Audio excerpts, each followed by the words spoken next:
이 시간 스스로 죽기를 구한 욥, 스스로 죽기를 구한 욥이라는 제목으로 하나님 말씀 증거하겠습니다. 여러분 살아가시면서 인생의 여러분 내 개인의 최대의 고민은 무엇입니까? 사람마다 아마 조금씩 다르게 이야기할 수 있을 것입니다. 어떤 분은 돈, 재물의 문제가 제일 큰 고민이고, 어떤 분은 건강, 명예, 권세, 관계, 많은 걸 이야기할 것입니다.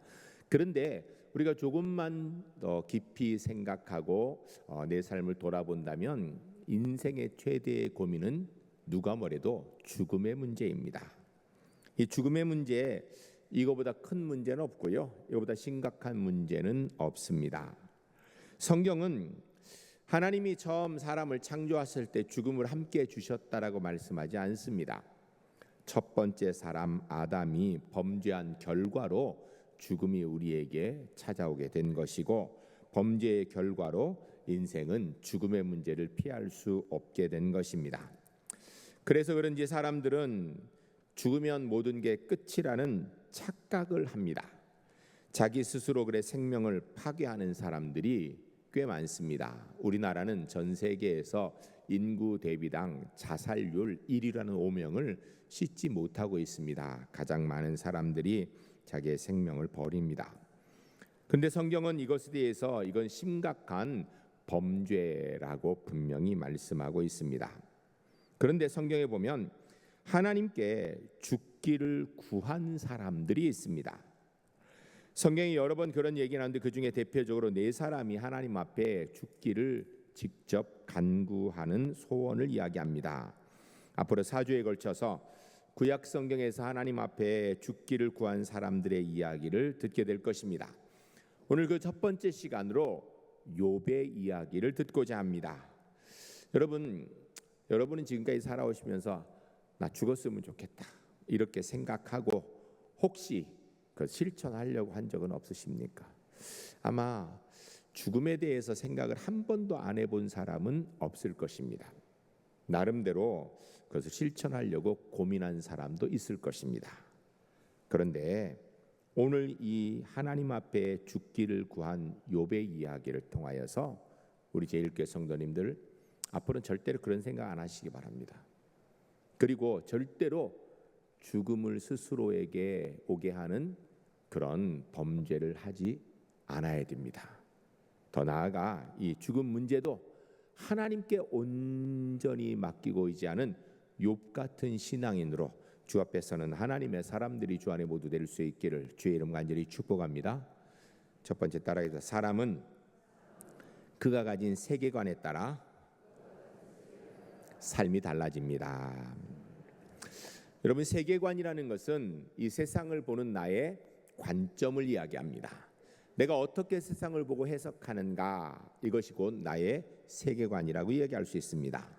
세계관을 이야기하면 크게 세 가지로 인생의 세계관을 분류해 생각할 수 있는데, 그 첫 번째가 피상적 낙관주의적 세계관입니다. 이 낙관주의적 피상적 세계관은 유치해서, 몰라서, 어리석어서 낙관주의자가 되는 경우들을 말하는 것입니다. 특별히 어린 시절에 이 피상적 낙관주의를 가지고 있는 경우가 많습니다. 물론 나이가 들어도 그것을 벗어나지 못하는 경우가 있는데, 그냥 매사 어린 마음에 즐겁기만 하고 모든 일이 잘 될 것 같고, 그리고 모든 사람의 사랑받을 것 같고, 지금은 내가 어려서 내 뜻대로 안 되지만 내가 어른이 되면 모든 것이 내 마음대로 될 수 있을 거야 라는 그런 생각을 합니다. 그런데 사실 착각이죠. 여러분, 어른이 되면 모든 일이 내 마음대로 됩니까? 안 되는 일이 부지기수지요. 그래서 어렸을 때 되게 일반적으로 누구나 낙천주의자, 낙관주의자가 됩니다. 모든 일이 잘 될 거라고 생각합니다. 또한 사람들이 그렇게 칭찬하기도 하고 그렇게 마음을 심어주기도 하고 기대를 하기도 합니다. 그러나 문제는 이 낙관주의, 피상적 낙관주의, 사실은 유치한 어린이 마음입니다. 두 번째는 염세주의적 세계관을 가지고 있는 사람들입니다. 성장하고 보면 세상의 뜻대로 안 되는 일이 많다는 것을 알게 되지요. 실패도 하고 거절당하기도 하고, 심지어는 사랑을 거절당하기도 합니다. 배신을 당하기도 하고 믿었던 사람에게 소외를 당하기도 합니다. 이로 인하여서 좌절도 하고 뜻대로 안 되니까 지금까지 안 되는 거 보니까 앞일도 제대로 안 되겠구나라고 생각합니다. 공부해도 소용없고 열심히 살아도 안 되고 애를 써도 안 된다. 수고해도 보람이 없다고 생각합니다. 과거와 현재가 안 되니 앞으로도 더 안 될 것이라고 생각하는 겁니다. 해봐야 소용이 없다라고 지레 포기해버리고 낙담하는 염세주의적 세계관을 가진 사람들이 있습니다. 요즘 특별히 우리 대한민국의 젊은이들이 이런 염세주의적 세계관에 많이 빠져 있는 것 같아요. 과거보다 그 어느 때보다 우리 사실 잘 살지요. 요새 아이들 고생이라는 거 모르고 자랐지요. 그리고 실제로 그 어느 때보다 잘 살고 있습니다. 그럼에도 불구하고 직장 갖는 거 포기하고 결혼하는 거 포기하고 자녀 낳는 거 포기하고 삶을 윤택하게 살 거 포기해버려요. 기대 수준이 너무 높아 그런지 아니면 상대적 빈곤감 때문에 그런지 내가 이것저것 해보다 안 되니까 내가 해서 이런 것 이것만큼 보고 다른 사람 보니까 이건 아무것도 아니야 이런 것 때문에 그냥 모든 것이 끝났다 다 소용없다 이러면서 포기하는 염세주의적 세계관을 가지고 있는 사람이 생각보다 많습니다. 참 가슴 아픈 일입니다. 피상적 낙관주의라고 하는 것은 유치함의 극치이면 이 염세주의라는 것은 인생이란 실존 앞에서 조금 더 진실하다고 생각할 수 있을 것입니다. 좀 더 사실적이라 생각할 수 있을 것입니다. 한마디로 말하면 철이 났다라고 얘기할 수도 있을 것입니다. 그러나 이 염세주의자는 인생의 문제에 진실은 있어도 소망이 없습니다. 절망만 있습니다. 그래서 낙담하며 사는 것입니다. 이 절망감이 역작용할 때 그것이 범죄로 드러나게 되어 있습니다. 이런 완악한 사람이 되거나 포악한 사람이 되기도 하고 소망이 없기 때문에 다 끝난이라고 생각하여서 막상 그렇게 살면서 아무렇게나 살아가는 무서운 인간상으로 바뀌게 되는 것입니다. 무서운 일입니다. 실제로 세상의 모든 범죄, 개인적이든지 아니면 집단적인 범죄를 보게 되면요, 이 염세주의적 철학이 그 속에 깔려 있습니다. 안 된다, 모든 일이 불가능하다, 해도 소용없다 생각이 드니까 에라 모르겠다고 그냥 사실은 그가 평상시 가지고 있는 생각으로 할 수 없는 끔찍한 범죄들을 쉽게 저지르고 요 사이에 묻지마 범죄라는 게 자꾸 생기죠. 그 내용을 들어보면요, 자기 인생을 비관해서 막 안에 부글부글 끓는 것을 폭발하는데 어디다 해야 할지 몰라서 그냥 아무한테나 하는, 사실 그 내용은 염세주의적 철학에 근거되어 있는 것들입니다. 심각한 문제입니다. 사실은. 세 번째로 가지고 있는 세계관은 진정한 의미에서 낙관주의적 세계관을 가지고 있는 사람입니다. 진정한 낙관주의는 하나님을 의지하는 가운데 가질 수 있는 것입니다. 하나님의 능력, 하나님의 지혜, 하나님의 사랑, 하나님의 은혜를 깨닫기 때문에 그 신앙 안에서 소망을 가지는 낙관주의를 이야기합니다. 이제껏 내 힘, 내 뜻대로 산 것이 아니라 하나님의 능력과 하나님의 지혜 안에서 내 삶을 살아온 것을 인정하는 것이죠. 그렇기 때문에 미래도 앞으로도 하나님의 능력과 은혜 가운데 살 것이라고 소망하는 것입니다. 하나님의 지혜, 하나님의 은혜, 하나님의 은혜 가운데 살게 될 것을 생각하는 것입니다. 사람이 괜찮으니까, 사회 구조가 좋아질 것이니까, 점점 더 과학 문명이 발전할 거니까 나아질 것이라는 소망을 갖는 게 아니고요, 하나님이 함께 하시기 때문에 갖는 소망입니다. 이런 신앙 안에서의 낙천주의, 낙관주의, 이것이 바로 우리 그리스도인의 세계관인 것입니다. 믿음의 사람이라면 이런 의미에서 낙관주의자가 되는 것이 정상입니다. 왜요? 모든 것이 다 하나님의 주권 가운데 있기 때문에 하나님께 온전히 모든 것을 의탁하고 그 안에서 자유하는 것입니다. 이것이 진정 예수 믿는 사람의 모습인 것입니다. 하나님을 믿는 믿음 안에서 진정한 낙관주의자가 되는 것이죠.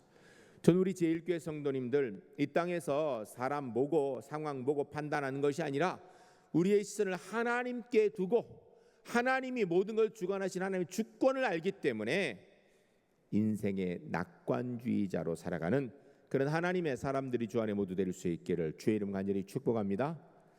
두 번째 따라하겠습니다. 사람만이 죽음을 스스로 원하는 유일한 존재입니다. 죽음이라는 것은 모든 피조물에게 단 한 번 있는 일입니다. 하나님이 창조하신 피조물, 인간이 범죄한 타락한 이후에 모든 피조물에게 죽음이라는 것이 찾아오게 됩니다. 사람은 이 죽음을 두고 많은 생각을 합니다. 모든 것이 해결이 죽음에 있다라고 착각하기도 합니다. 모든 것의 종결이 죽음에 있다라고 착각하는 사람들이 생각보다 많습니다. 그러나 성경을 통하여서 우리는 알고 있지요. 죽음이 끝입니까? 종결입니까? 아니지요.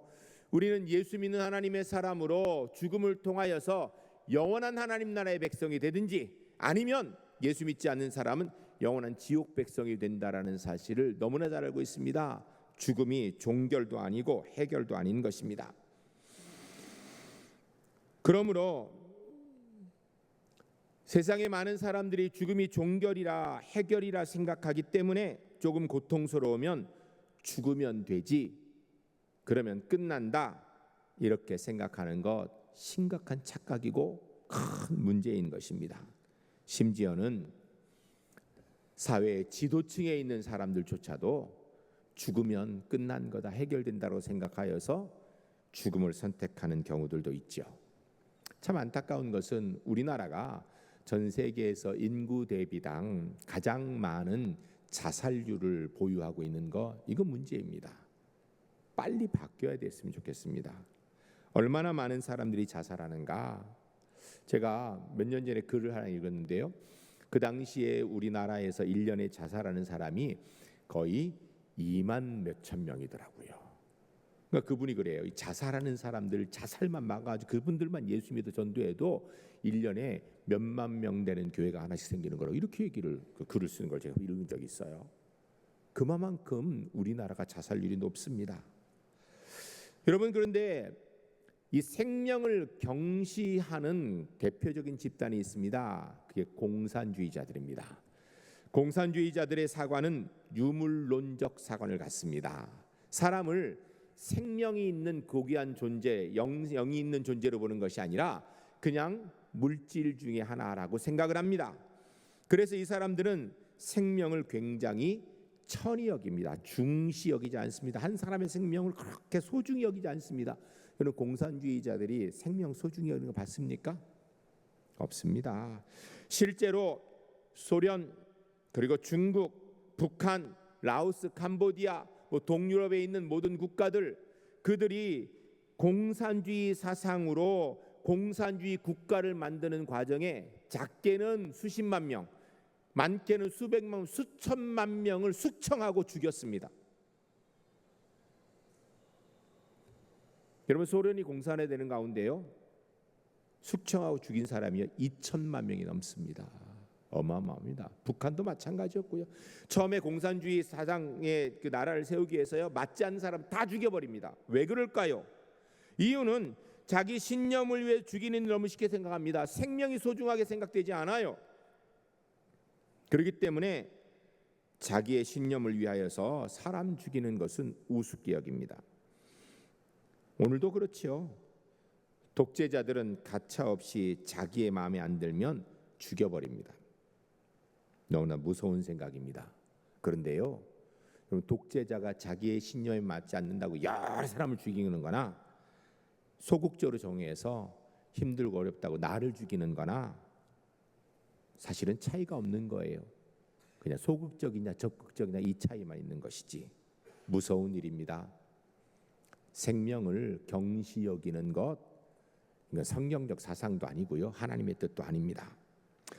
본디 사람의 마음 속에는 두 가지 본능이 있다고 합니다. 하나는 살고자 하는 마음, 다른 하나는 죽고자 하는 마음이라고 합니다. 그런데 살고자 하는 마음이나 죽고자 하는 마음이나 사실은 다 살고자 하는 마음의 서로 이면적인 표현이라고 이야기한답니다. 여러분, 아무튼 사람들은 죽게 되어 있습니다. 그런데 문제는 우리가 죽겠다는 말을 너무 하죠. 지난주에도 우리가 들었죠. 좋아서 죽고 기뻐서 죽고 행복해 죽고. 아니 뭐 좋으면 그냥 좋으면 왜 죽습니까? 고통스러워 죽고 힘들어 죽고 어려워 죽고 그냥 뭐 이래도 죽고 저래도 죽는다 그래요. 여러분 죽겠다는 말을 입버점하는 거 이거 없애버려야 됩니다. 많은 사람들이 우리나라 사람들 특별히 죽겠다는 말을 우리나라 사람만 하는 줄 알아요. 안 그렇습니다.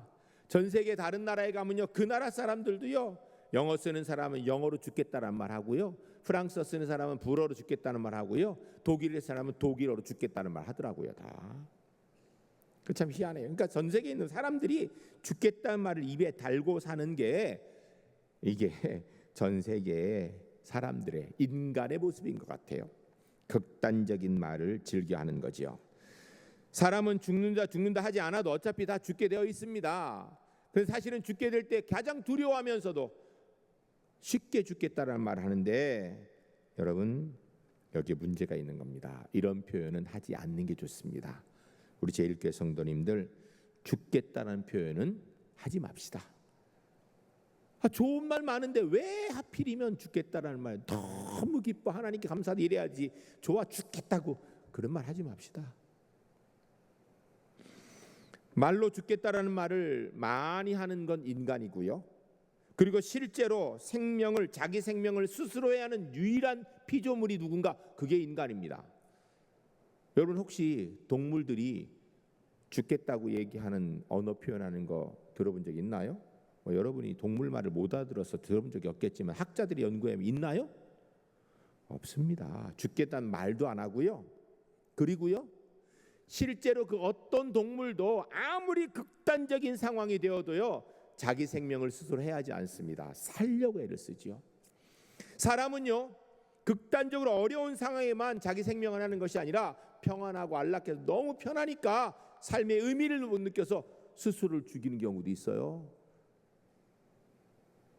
여러분 개팔자 상팔자라 그러죠. 여름날에 그냥 개가 그냥 툭 누워 있으면 상팔자라 하는데 여러분 개가 편하고 즐겁다고 아이고 인생의 의미가 없구나, 개생의 의미가 없구나, 인생이 아니죠 개생의 의미가 없구나, 난 죽어야겠다 이렇게 죽는 게 벌써요? 없습니다. 어느 동식물이든지 스스로의 생명을 해야 하는 존재가 없는데 사람만 자기 스스로의 생명을 해야 합니다. 죽으면 끝이고 죽으면 이 고통이 끝난다고 생각을 합니다. 그런데 끝 아니지요. 사람들은 죽겠다는 말도 많이 합니다. 또 힘들고 어려우면 스스로 생명을 포기하는 행위를 직접 하기도 합니다. 절대 이거 하면 안 되는 겁니다. 분명히 알아야 됩니다. 여러분 자기 생명을 스스로 포기하는 것은 성경적으로 죄입니다. 입에서 죽겠다는 말을 없애야 됩니다. 아무리 힘들고 어려워도 아무리 무의미한 것 같아도 절대 생명을 포기하는 어리석은 불신앙적인 행동을 하지 않는 하나님의 사람들이 되어야 될 줄로 믿습니다. 혹시 우리 주변에 이런 생각을 한 사람이 있다면 그거 옳지 않은 일이라고 말려야 됩니다. 참 서양에서는 요사이 그런 일도 있죠. 우리나라도 머지않아 또 들어올 수도 있는데 안락사를 도와주는 일, 법적으로 합법화돼서 성경적으로 절대 옳은 일 아닙니다. 우리 주변에 혹 이런 생각을 하는 사람이 있다면 그런 생각 버리도록 도와줘야 되고요. 혹 이 자리에 죽어야겠다는 생각을 한 적이 있다면 다시는 그런 생각하지 마시기 바랍니다. 아주 우리 입술에서 죽겠다는 말은 없애버립시다. 여러분 인생은 살만합니다. 왜 살만한 줄 아십니까? 사람들이 좋아서요? 천만에요. 사람은 좋지 않습니다. 사회 구조가 점점 더 완벽하게 좋아져서요. 천만에요. 과학기술이 발전하고 첨단 사회가 될수록요. 사람들이 더 힘들어져 가지고 자살률이 더 높아지고 있어요. 세상 속에서 사람 속에서 살만한 의미를 찾으면 살 수 없습니다. 세상이 살만한 이유, 인생이 살만한 이유가 뭔지 아십니까? 하나님께서 함께 하시기 때문인 거예요. 하나님이 함께 하시는 인생, 하나님이 함께 하신 세상은 살만한 곳인 줄로 믿고 이 땅에서 하나님을 바라보는 소망 가운데 살아가시는 하나님의 사람들이 주 안에 모두 될 수 있기를 주의 이름 간절히 축복합니다. 이거 중요한 일입니다. 우리 가슴에 손을 얹고 한번 따라하겠습니다. 나는 하나님의 사람입니다. 하나님이 함께 하시니까 내 인생은 살만합니다. 하나님이 주장하시니까 세상은 살만합니다. 할렐루야.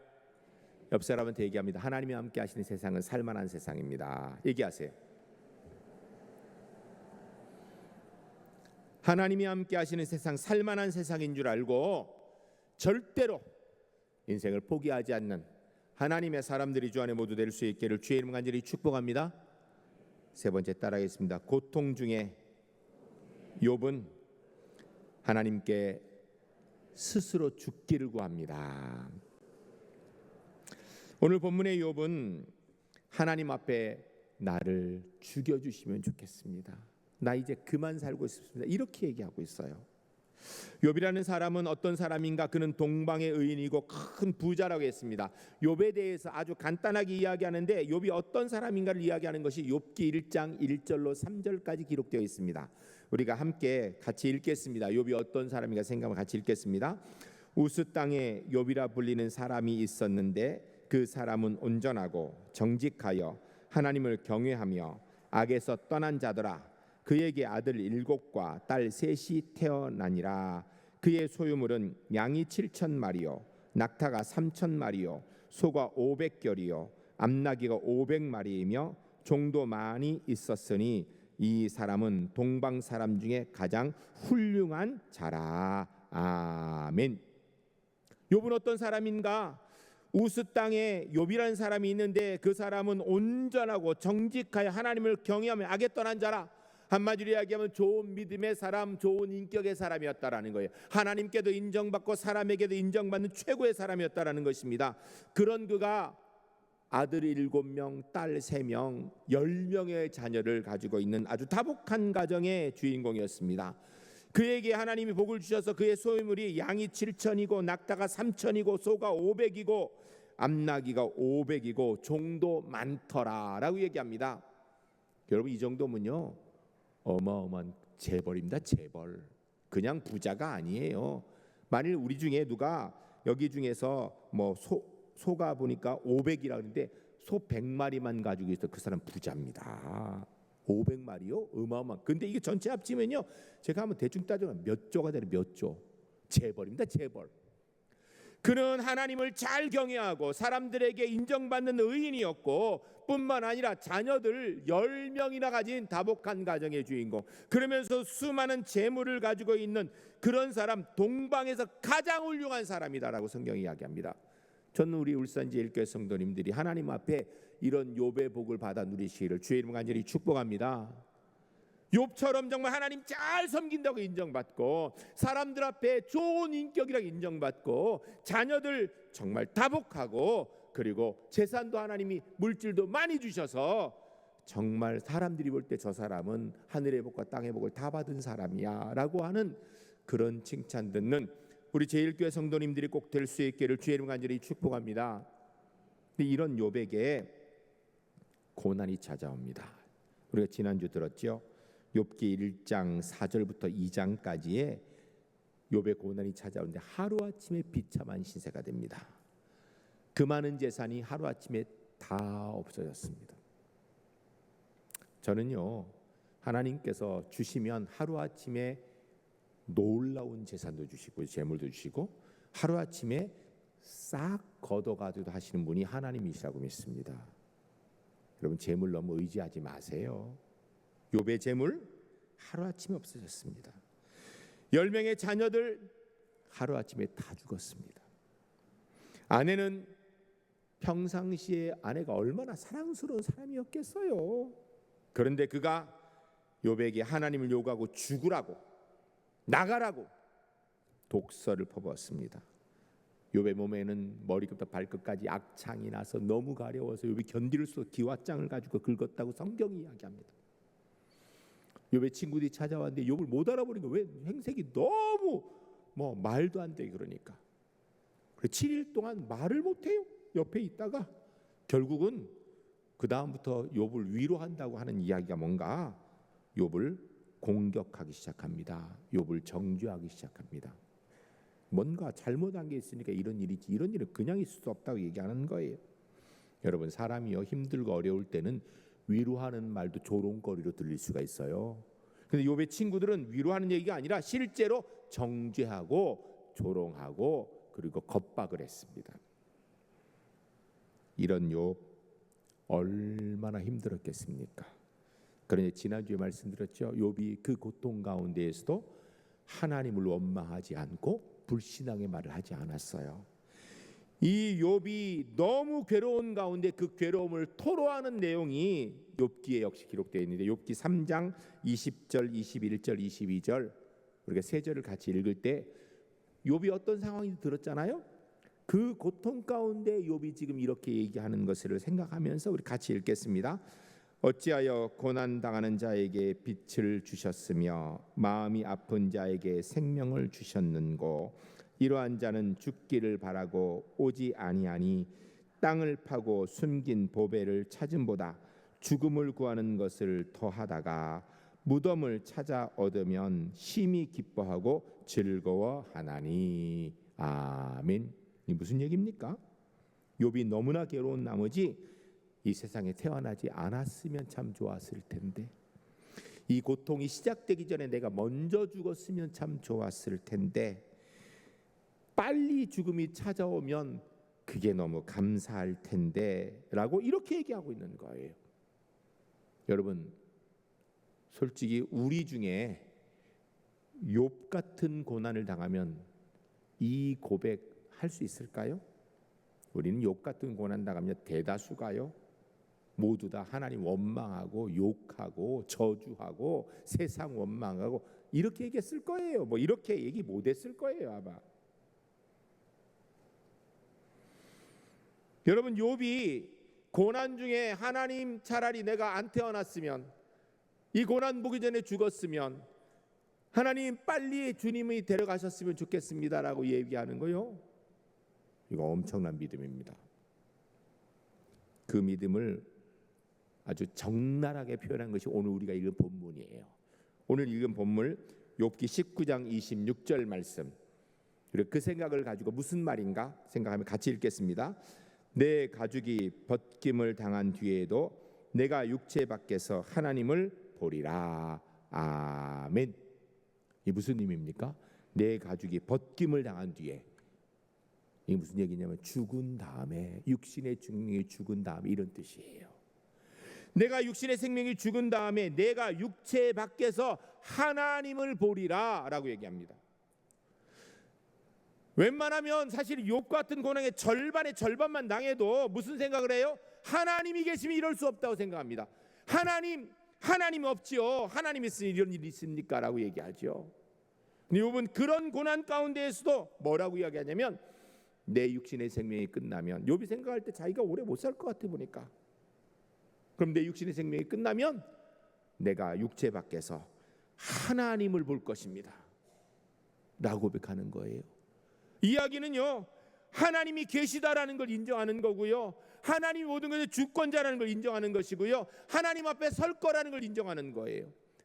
여러분, 욥이 지금 이런 고백을 할 수 있다라는 것은요, 놀라운 믿음입니다.